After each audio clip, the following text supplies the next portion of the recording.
Olá, bem-vindos ao 5 Minutos de Música. Eu sou a Inês Thomas Almeida. Neste programa fala-se durante 5 a 10 minutos sobre um tema da chamada música clássica de forma simples e concisa.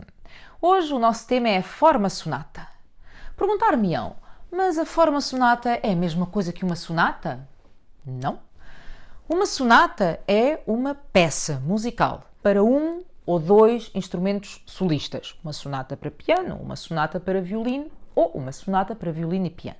Mas isto não é a mesma coisa do que uma forma sonata. Uma forma sonata é um modelo ou um guião de composição que foi subejamente utilizado pelos compositores do chamado período clássico, a partir da segunda metade do século XVIII. Compositores como Haydn, Mozart e Beethoven compuseram muitíssimas peças utilizando este guião, esta fórmula, para compor o primeiro andamento de uma sinfonia, ou de um concerto, ou de uma sonata.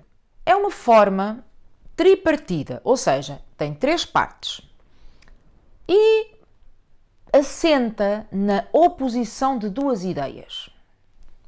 Na primeira parte, chamada exposição, é apresentado o material temático, um material musical que vai fazer parte da peça.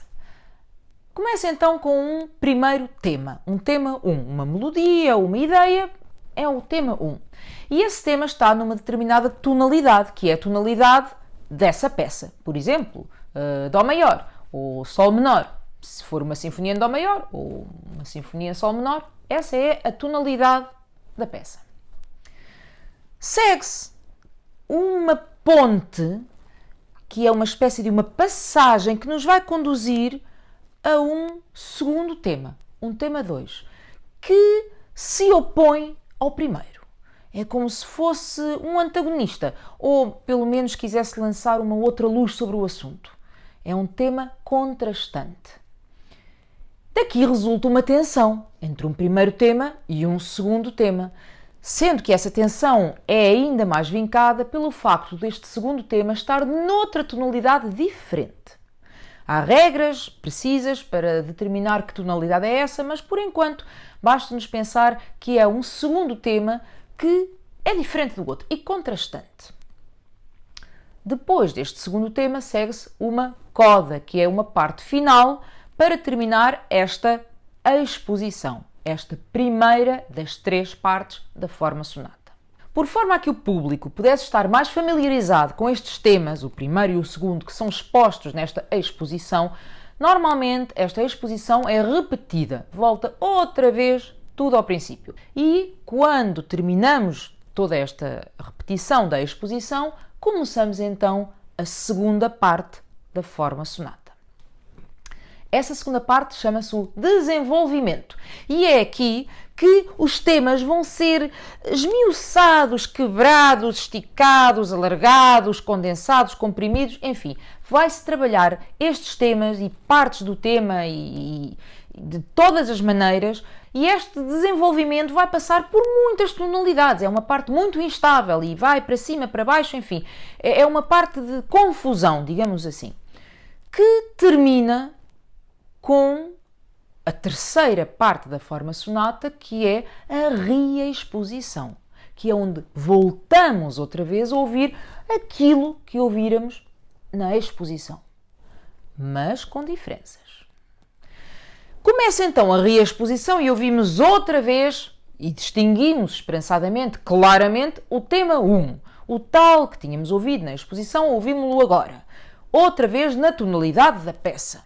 Depois segue-se outra vez a tal ponte que nos leva outra vez ao tema 2, mas agora essa tensão inicial foi resolvida, porque o tema 2 está agora sim também na tonalidade da peça, na mesma tonalidade do tema 1. Resolveu-se o conflito. Estão ambos a falar a mesma língua. E segue-se-lhe então a coda, também ela, na tonalidade da peça. E é isto, a forma sonata. Temos, portanto, sumarizando, exposição, desenvolvimento, reexposição. Uma boa analogia para este modelo seria uma conversa. Imaginemos que temos uma pessoa que tem uma ideia e está a expô-la e aparece outra e diz: não, eu não concordo, eu penso que isto não é dessa forma, eu tenho uma ideia diferente e a minha é esta. Bom, gera-se ali uma tensão. Isso tudo é a exposição. No desenvolvimento, estes dois parceiros vão conversar e dizer mas sim, mas não, mas isto, vão cada um apresentar os seus argumentos, esmiuçar os argumentos do outro, até que, por fim, no fim da conversa, na reexposição, é apresentado outra vez aquele conceito ou aquela ideia e a outra pessoa diz: bom, de facto já chegamos a um acordo, eu agora já estou a perceber aquilo que me estás a dizer. E chega a um acordo e termina a peça, termina a forma sonata. Proponho que façamos um exercício. O exemplo que aqui trouxe para vocês, e estou muito contente porque pela primeira vez aqui no 5 Minutos de Música vou poder ter um exemplo musical, consegui uma gravação que está livre de direitos de autor e, portanto, eu estou autorizada a usá-la. E é nada mais, nada menos do que a Quinta Sinfonia de Beethoven. A Quinta Sinfonia começa com um motivo muito conhecido, que é o nosso tema 1. Segue-se-lhe uma ponte que o vai levar até ao nosso tema 2, contrastante, de caráter diferente e noutra tonalidade. E, por fim, segue-se uma coda ou parte final. Para que nos recordemos muito bem destes temas e, caso haja alguma dúvida, volta-se a repetir esta exposição. Começa então o desenvolvimento e reparem como os temas são truncados, são apresentadas só partes dos temas e são misturados uns com os outros numa forma bastante instável e passando por muitas tonalidades diferentes. Dá uma sensação de instabilidade. E no fim do desenvolvimento, tudo se prepara para ouvirmos então a reexposição. Ouvimos outra vez o tema 1. Temos outra vez uma ponte, só que agora esta ponte não vai levar a música para outra tonalidade, vai mantê-la na mesma. E é assim que ouvimos agora o nosso tema 2 na mesma tonalidade. E depois ouvimos uma coda. Supostamente este andamento, utilizando a forma sonata, poderia terminar aqui. Mas Beethoven mostra uma vez mais a sua genialidade e introduz algumas alterações a este esquema.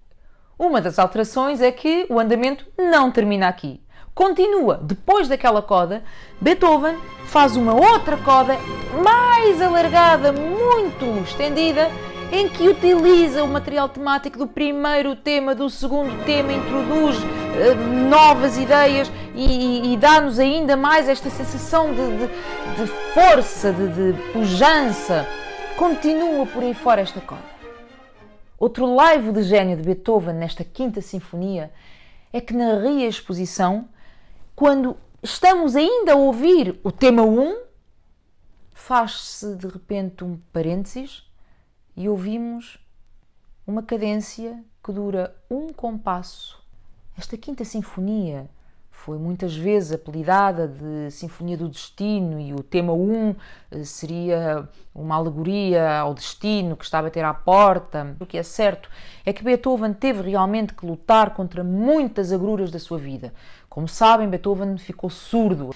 Toda esta sinfonia pode ser vista um pouco nesta luz da superação, dar a volta às dificuldades e ao destino. No meio de toda esta luta gigantesca, desta batalha de titãs entre o destino e a vontade, entre a força e a decisão, aparece então um oboé sozinho, uma voz sozinha. E toda a fragilidade da existência humana está descrita num só compasso. Já queria deixar-vos um desafio. Vou deixar aqui na descrição do vídeo, aqui mesmo, debaixo do vídeo, onde encontram as palavras mostrar mais. Se clicarem aí, vão encontrar uma série de sugestões e o que eu quero saber é se conseguem distinguir as partes constituintes da forma sonata. Eu quero que me digam, pelo menos, quando começa o tema 1, o tema 2, quando começa o desenvolvimento e quando começa a reexposição. 4 coisas. Quando ouvirem música clássica, lembrem-se sempre que nunca se trata de um live apenas de inspiração iluminada de um compositor, mas sim da utilização de toda uma série de regras que essas sim, pela inspiração e pelo muito trabalho do compositor, dão aso a obras de arte totalmente maravilhosas. O que vos proponho é uma audição ativa sobre estas peças do repertório clássico. Vão ver que o vosso olhar sobre elas nunca mais vai ser o mesmo. E pronto, por hoje ficamos por aqui. Eu espero que tenham gostado. Se gostaram, ponham um like. Podem também subscrever este canal. E qualquer sugestão, qualquer comentário, qualquer tema que gostariam de ver abordado, por favor, escrevam aqui na caixa de comentários. Eu fico contente com todos os comentários e não se esqueçam de responder a este desafio. Eu espero voltar a ver-vos aqui no próximo 5 minutos de música. Até lá!